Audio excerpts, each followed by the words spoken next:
I have heterochromia. My mom has it too, only hers is sectoral heterochromia. A part of her left eye is brown while most of it is blue. Mine's complete. My right eye is brown, the left is blue. As a kid, I'd get the most excited reactions out of the adults. His eyes are so beautiful. Wow, they're different colors. How stunning. I'd like to say that my eyes are only one part of myself, that it's just a slice of the pie that makes up me. But really, the only fascinating part of myself is the heterochromia. I'm average in grades, height, strength, IQ. Not much stunning charisma either. I tend to stick to myself. But in the end, it's my eyes that saved my life. And maybe the lives of a few others. The killing started my sophomore year.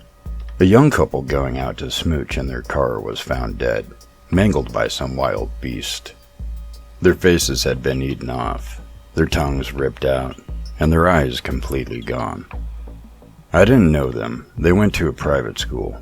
All the same, the story started up about the Gospex Knoll Beast. My mom laughed when I told her about it. Apparently the beast was around in her high school days too. 2 people turned up dead before it stopped. Conveniently, at the same time a bear was brought down in the area. She told me just not to go smooching any girls around there and I'd be fine. Of course, this is when I corrected her and said, boys. But this really didn't take her by surprise. Mom's good like that. However, this time, the beast wasn't content just to gnaw on the faces of horny teens on our lover's lane. When I'd gotten to school about a week after the first incident, I knew something was wrong. Everyone was quiet, and a lot of people were crying. I found my friend Trent and asked him what was up. He criticized me for not checking my Facebook before he told me. Douglas Stafford, better known as Doug, a senior everybody loved. He was a nice guy. Heck, even the little old wallflower me. I'd gotten lost my first day of freshman year, and he pointed me in the right direction, even offering to walk me there. I never talked to him again, but damn, I felt like I'd been punched in the gut. He turned up dead in his parents' garage, his face gnawed on just like the pair from earlier. The next day there was a school assembly where the principal even teared up a bit and told us that it was okay if we were upset, and if necessary we could take an absence from class to talk to the school counselor. Doug's girlfriend Kathy was in the front row bawling. They dated since their little freshman years, and it was pretty obvious that they would have one day gotten a house with a white picket fence and a dog. Kathy was the last casualty of the school year. A few months later she was found dead in the forest. The beast hadn't been the one to kill her though. She'd hung herself, and apparently Beastie helped himself. At least according to the rumors. During the summer everything went quiet, and soon the talks of dead teens faded into the background. I think Doug's parents started up a fund for depressed youth. I spent 90% of the summer in my bedroom playing way too many video games. I also came out on Facebook. I got a lot of approval. A lot of, you're perfect the way you are, and a lot of, dude, it was obvious. However, Trent didn't see it as most people did. He unfriended me almost immediately, and when I got back to school, he'd apparently been bad-mouthing me to our mutual friends. None of them wanted anything to do with me anymore. It hurt. I won't lie, it hurt a lot. But I chose to ignore it for the most part. So I lost all my close friends. Big deal. I could get new ones. Yeah, not happening. Like I said, my social skills suck. The only reason Trent and I were friends in the first place was because we were assigned to be project partners in the 4th grade. We gotta be. And now whenever he talks to me, every other sentence has a word fag or queer thrown in someplace. Shows how little I know about my best friend, right? But this is when the murders really picked up the pace. The first victim of junior year was Camille Dunn. She'd missed her bus home and decided to walk. The next morning, a dog walker found her stretched out on the sidewalk. Eyes gone and face eaten off. The beast was back. Clearly there was a madman or a wild animal on the loose, and everyone put up their guard. But now I think this is when the beast really got cocky. He realized he could get away with his shit. The next victims were in their damn house. An elderly couple, John and Beatrice, that lived across the street from me. When I woke up the next morning to sirens, my heart sank. I thought Beatrice's heart finally gave out on her. No, the beast just decided to up his game by ripping out said heart.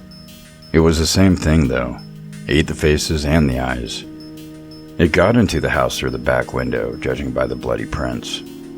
Kids whispered about how supposedly the prints looked like a human but clawed. Sightings of the beast grew in number. A freak that had fangs and glowing eyes, his only desire being to hunt and kill. Of course my mom immediately kicked in a curfew and kept the house secure. At night I'd hear her wake up and walk around, as if to make sure we were safe. I believed in the beast when she saw it too. I woke up to hear her scream and I ran to the source. My mom was white as a ghost, her hand on her heart, and she stared out the now empty window. It was there. I don't know what it was, but fuck, call the police. Call the police right now. My mom doesn't cuss. She's a classy lady like that. I grabbed the junior baseball bat I used as a kid and called 911. Cop showed up surprisingly fast and Mom told them what happened, while her eyes still darted to the window on occasion. She'd gone down because she couldn't sleep and it was at the window. Its shape was vaguely humanoid, but its eyes did in fact glow. That's when she screamed. It must have not expected her to see it as it took off running. And sure enough, when I went into the backyard the next morning, its feet were indeed clawed. I didn't bother collecting evidence, as I'm sure everyone would have thought I faked it. But I knew the beast was real. 2 days later, I got kidnapped by my so-called friend. I was walking home from school when Trent ran up behind me, acting all buddy-buddy until he got close. Then I felt a switchblade press against my side. Trent was still smiling, but it was cold, dark. Start walking, you fucking queer. The biggest well-shit moment of my life. I didn't try to be the hero and get the knife. Trent was bigger than me, I didn't have a prayer. He walked until we got to his car, where he pushed me into the back seat and he duct taped my hands and feet together. He drove us out of town to an abandoned old shed. 2 other guys I didn't know were waiting there, and I saw more knives. I was close to pissing myself while I was still being neck deep in denial. Surely this had to be a joke though, just a prank to scare me. Trent dragged me inside and slammed the door. It was dark and I couldn't see a thing. I got whacked in the stomach and the air whooshed out of my lungs. You fucking fag. How many times did you touch me when I slept over, huh?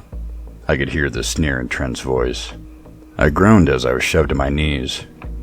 Never, Trent. You're not exactly my type, I said as I struggled against the tape. I got kicked across the face and hit the floor. I felt one of my teeth come loose and blood start to pool into my gums.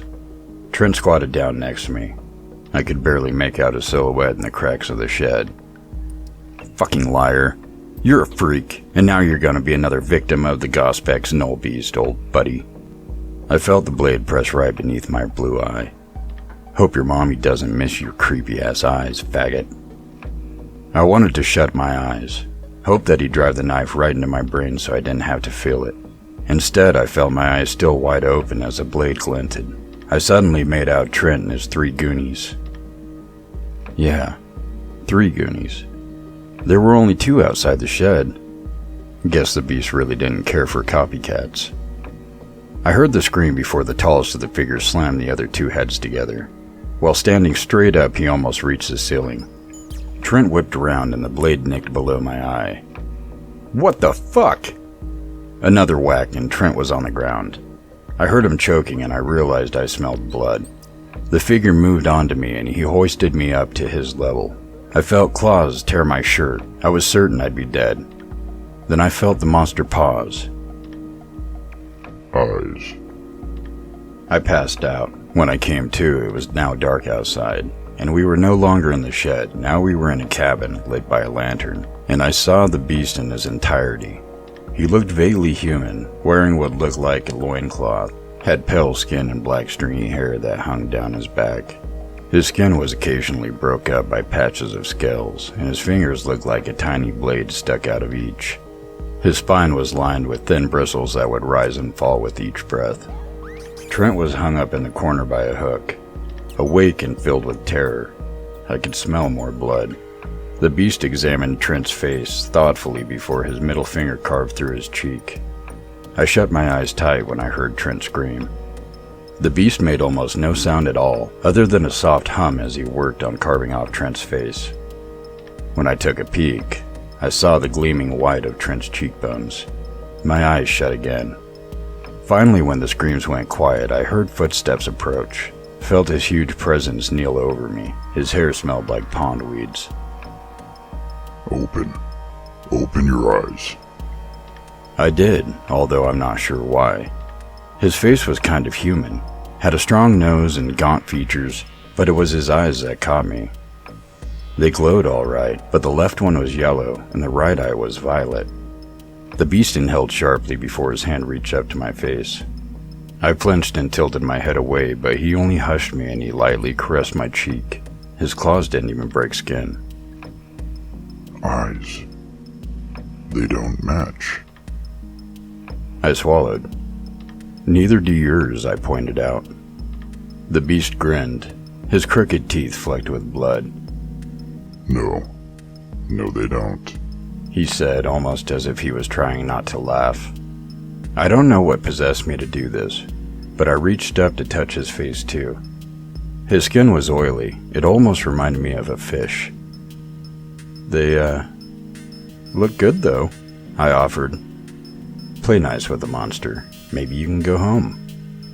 This comment struck him. He looked shocked. Then he pulled me into the most uncomfortable hug of my life.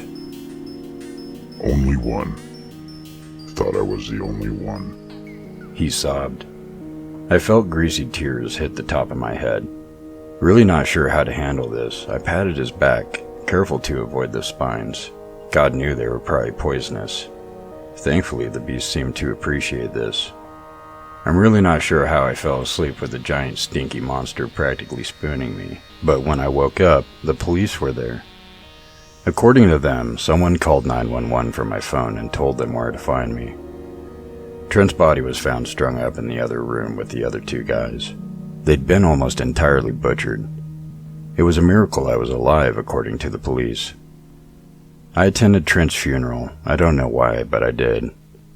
His sister apologized for all the bullshit he did to me. I saved her the knowledge of the fact he was gonna murder me and make it look like the beast did it. When I got home late last night, I found mussel shells on my windowsill. I took them inside and let them rest on my dresser. The top of my dresser is covered with little gifts now, from snakeskins to smooth rocks to glass beads. I haven't seen them since that night, but sometimes I catch a glimpse of those mismatched eyes glowing from my backyard.